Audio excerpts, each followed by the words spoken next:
इस वाली वीडियो में मैं डिस्कस करने वाला हूं जो रेगुलर बेसिस पे आप लोग बोलते हैं कि मेरा अकाउंट जो अनफ्रीज है वो कैसे, जो फ्रीज है वो कैसे अनफ्रीज होगा, या होल्ड है या लीन है कैसे हटेगा। बहुत सारी वीडियो बनाई है, लेकिन इस वाली वीडियो में क्या स्पेशल है, ये उन लोगों के लिए जिनका अकाउंट अनफ्रीज हो सकता है एनओसी लेने के बाद। बहुत सारे मेथड है अकाउंट अनफ्रीज करने के लिए, ऐसा नहीं पॉसिबल है कि सॉरी कि आप एक ही मेथड से सबका अकाउंट अनफ्रीज कर दो। ऐसा पॉसिबल नहीं होगा कि एक ही मेथड सब पे लगा के हम अकाउंट अनफ्रीज कर सकते हैं। हर किसी की क्राइटेरिया अलग है। जैसे पहली वीडियो में मैं कुछ डिस्कस कर चुका कि किसी ने पैसा लिया है, किसी का सीएससी सेंटर है, किसी का अकाउंट रेंट पे दिया हुआ है, किसी के अकाउंट में फ्रॉड पैसा आया, कोई जेन्युइन बिजनेस व्यापारी है उसके अकाउंट में फ्रॉडेंट अकाउंट से पैसा आया। तो ये कुछ पैरामीटर्स है जिनके बेस पर अकाउंट अनफ्रीज करने के लिए हम लोग प्रोसेस करते हैं, लेकिन सबका अलग अलग है। देखो इस वाली वीडियो में क्या स्पेशल है, जो बैंक अकाउंट हमारा होल्ड है ना। होल्ड कई बार ये टर्म्स हैं कि अगर नॉर्थ इंडिया है तो उसमें होल्ड बोल देंगे, साउथ इंडियन वाले ज्यादातर उसको फ्रीज बोल के लगाते हैं। लीन समथिंग डिफरेंस, लीन का मतलब है कि अगर हमारा अकाउंट थोड़ी टाइम पर्टिकुलर टाइम के लिए बेसिकली है। तो देखो ये कुछ एनओसी हैं जो इस वीक की हैं। मैं पहले इनको एक बार तुम्हें दिखा देता हूं कि एनओसी से कैसे हम लोग कर सकते हैं अपना अकाउंट को अनफ्रीज। पर ये अनफ्रीज करने के लिए ये सिर्फ कुछ सैंपल फॉर्मेट है, ठीक है। अब इसको क्या हो रहा है, ये क्यों डांस कर रहा है बीच में, ये भी नहीं चाहता आपका अकाउंट को सैंपल दिए हैं।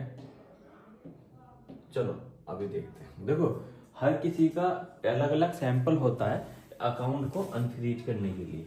जब हम अब ठीक है शायद, है ना। जब बात करते हैं, देखो ये वाली अगर एनओसी के सैंपल पे आप देखोगे तो ये प्रॉपर एक लेटर है ना। यानी कि जो साइबर सेल है आपको प्रॉपर एक लेटर दे देगी, आपको नहीं देगी, वो बैंक को जारी करती है ताकि बैंक की लीगलिटी उसको एक बार चेक कर ले और अनफ्रीज कर दे। कई बार एक पीडीएफ जारी कर देती है। अगर आपकी बातचीत ठीक तरीके से आपने की है और साइबर सेल को लगता है आप रिक्वेस्ट करते हैं तो वो आप लोगों को भी दे देंगे, पर आप लोगों को देके कुछ उससे होने वाला नहीं है। होगा तभी जब वो बैंक में जाएगी, ठीक है। बैंक में चली जाएगी तो बैंक की लीगल टीम उसको देखती है।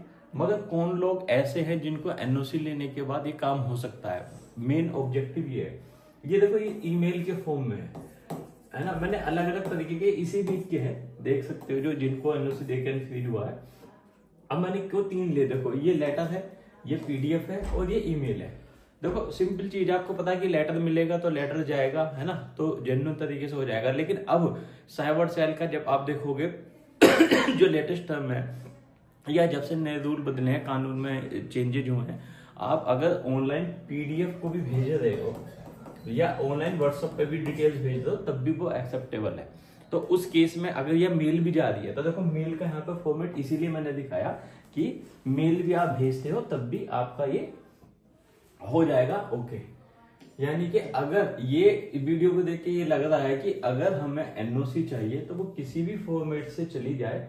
अगर हमारा अकाउंट एनओसी लेने के बाद अनफ्रीज हो सकता है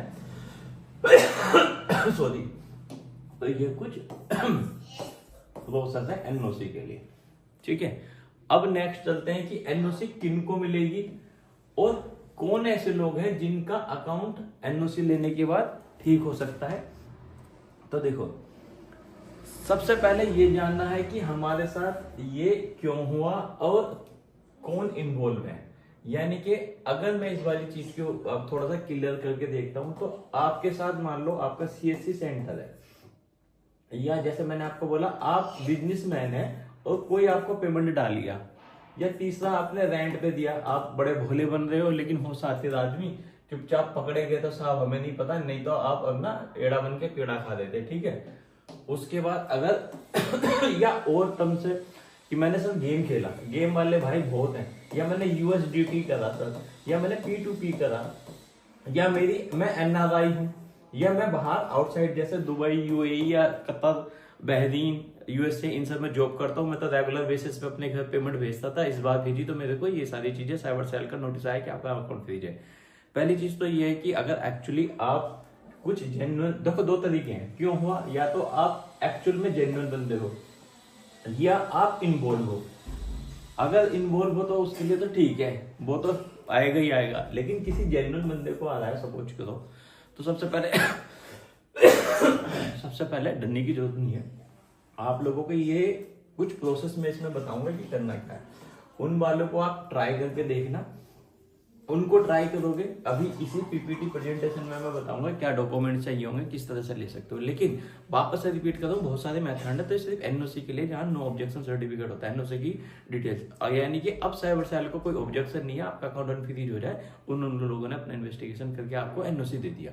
वो एनओसी देंगी जब उनको ये लग जाएगा बंदा जेन्युइन है, ठीक है, उनकी इन्वेस्टिगेशन के टाइम पर होगा क्या। अब चलते हैं नेक्स्ट। और बीच में मैं आपको ये भी बोल देता हूँ कि सैटरडे रेगुलर मैं कोशिश कर रहा था, पर लास्ट वाले सैटरडे नहीं आया, उससे पहले 2 सैटरडे में फ्री कंसल्टेशन देता हूँ लाइव आने के बाद। ये लाइव सेशन उन लोगों को नोटिफिकेशन जाती है जो सब्सक्राइब करके रखते हैं। हालांकि मेरा ऐसा ऑब्जेक्टिव नहीं कि मैं आपको बार बार बीच में बोलूँ या वीडियो की शुरुआत में कि सब्सक्राइब कर लो, ये आपकी अपनी चॉइस है। अगर आप साइबर क्राइम या वीडियो ऐसी अच्छी पसंद करते हैं या अपडेट रहना चाहते हैं, सॉरी खांसी हुई है, तो आप इसको सब्सक्राइब कर सकते हैं, ताकि आपको टाइम टू टाइम अपडेट देता हूँ। ये जो लेटेस्ट केस मुझे मिलते हैं जिनकी अवेयरनेस अभी है नहीं, ऐसी बहुत सारी चीजें हैं, ये जिनकी है या मेरी समझिए मेरी नॉलेज कहती है, मैं आप लोगों के साथ शेयर करता रहता हूँ। ऐसी वीडियो पसंद करते हो तो आप सब्सक्राइब कर लीजिए। अदरवाइज अगर आपको फ्री कंसल्टेशन चाहिए तो सैटरडे मैं पूरी कोशिश करता हूँ कि लाइव सेशन में आके करें। उस लाइव सेशन को हम लाइव इसलिए नहीं करते क्योंकि देखिए प्राइवेसी है, बहुत सारे लोग अपनी पर्सनल डिटेल भी शेयर करते हैं, वो ठीक नहीं है, बाद में रिकॉर्डेड। पर आप उसकी फैसिलिटी तभी ले पाएंगे, 2 चीज आपको करनी है, subscribe plus all notification. Notification सभी नहीं करेंगे, कुछ लोगों का बीच में था मैसेज भी आते थे कि सर आप लाइव में हैं सैटरडे, हमें कुछ भी इन्फॉर्मेशन नहीं मिली, कैसे मिलेगी।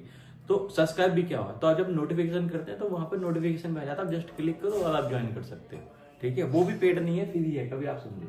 अब वापस चलते हैं कि reason for bank account freezing. देखो क्या रीजन है, सबसे पहले कोई सस्पिशियस ट्रांजेक्शन आपके अकाउंट में है।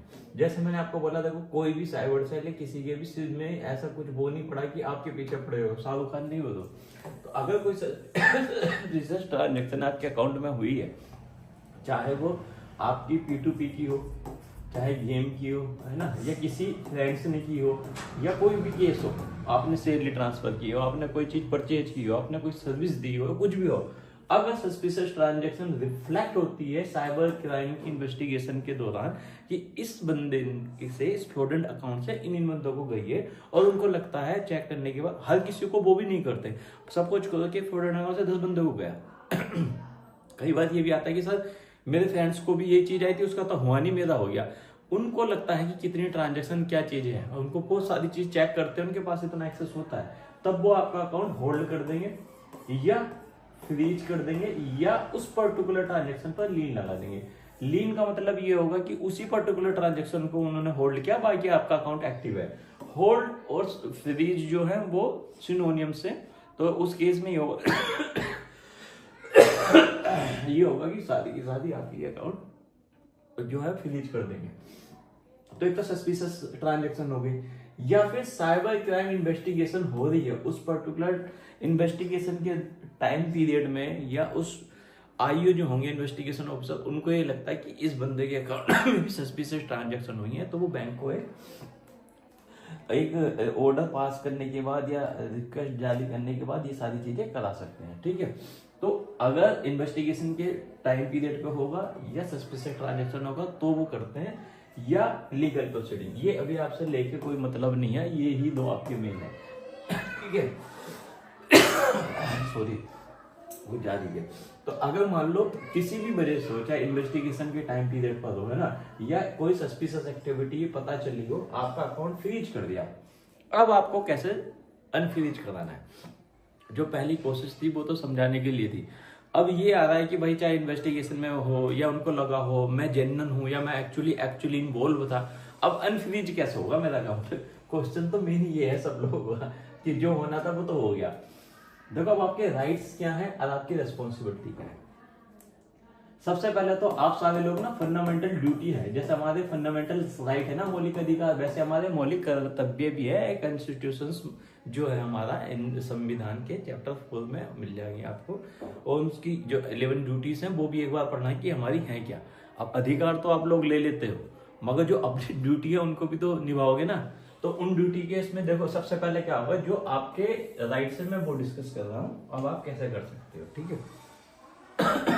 सॉरी। सबसे पहले अगर हम बात करते हैं, अब बात ही नहीं कर पाएंगे, खांसी हो रही थी उसके साथ साथ लाइट भी चली गई, अब वेट करो मैं आपको